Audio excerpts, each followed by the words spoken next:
वैसे तो जो रियल सीलियक डिजीज़ डे है वो सितंबर 9 को मनाया जाता है विदेशों में, क्योंकि ये बीमारी का जो नॉलेज है पहले विदेशों से आया, फिर हमारे पास आया। इंडिया में रिलेटिवली 20-30 साल पुराना ही है इसका अवेयरनेस इतना। हम हिंदुस्तान में 16 मई को इसलिए सेलिब्रेट करते हैं क्योंकि हमारे यहाँ ये बीमारी जो है सबसे ज़्यादा केसेस इसके इस सीज़न में, गर्मी के सीज़न में आते हैं। ये बीमारी होती है गेहूं की वजह से। गेहूं सूट नहीं करती जो लोग जिनको जेनेटिक प्रीडिस्पोजिशन होती है, और कुछ इंसल्ट, कुछ इंजरी जो इंटेस्टाइनल लाइनिंग को होने के कारण ये बीमारी आगे स्पष्ट फॉर्म में आगे आ जाती है, छुपी नहीं रहती है, और ये लाइफ लॉन्ग है।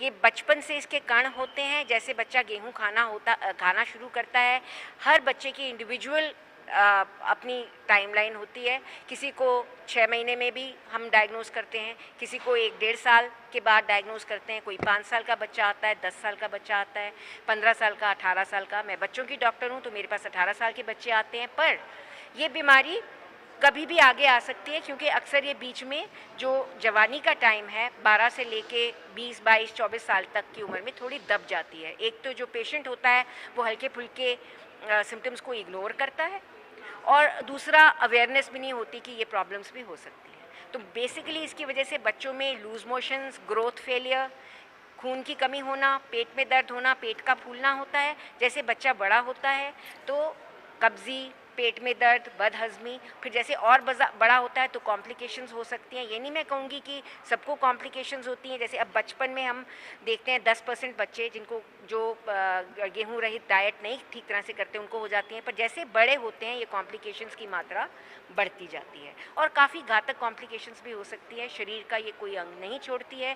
कैंसर्स तक होने का रिस्क इस बीमारी की वजह से अधिक हो जाता है। तो इसका एक ही इलाज है, सिंपल, जल्दी डायग्नोसिस। क्योंकि बड़े होके अगर सपोज डॉक्टर साहब कह रहे थे मेरे को तो नहीं है, अब जो बच्चा होता है सीले का वो दुबला पतला कमज़ोर, पर बड़े में है तो हो सकता है वो मोटा भी हो।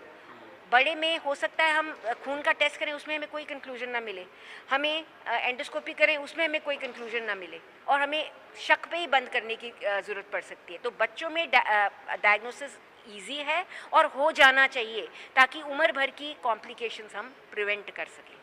बड़ों तक वेट करने की ज़रूरत नहीं है। ये बड़ों की बीमारी नहीं है, ये बच्चों की बीमारी है जो मिस होकर के अडल्टहुड तक पहुंचते हैं। और आइडियल ये है कि बच्चों में डायग्नोज करके उनको पूरी तरह से स्वस्थ करें, उनको सिखाएं, उनकी आदतें ठीक करें, ताकि वो उम्र भर की बीमारी से बचें।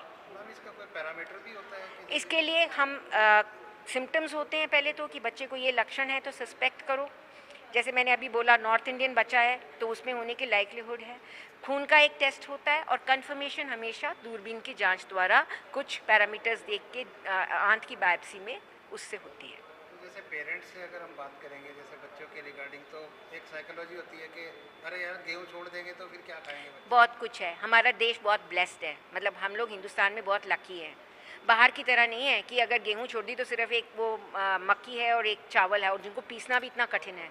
हमारे यहाँ ढेरों तरह के और अनाज हैं, ऑल्टरनेटिव सीरियल्स हैं, सूडो सीरियल्स हैं, जैसे कि जवार, बाजरा, रागी। ये सीरियल्स उतने ही पौष्टिक हैं जितने गेहूं पौष्टिक है।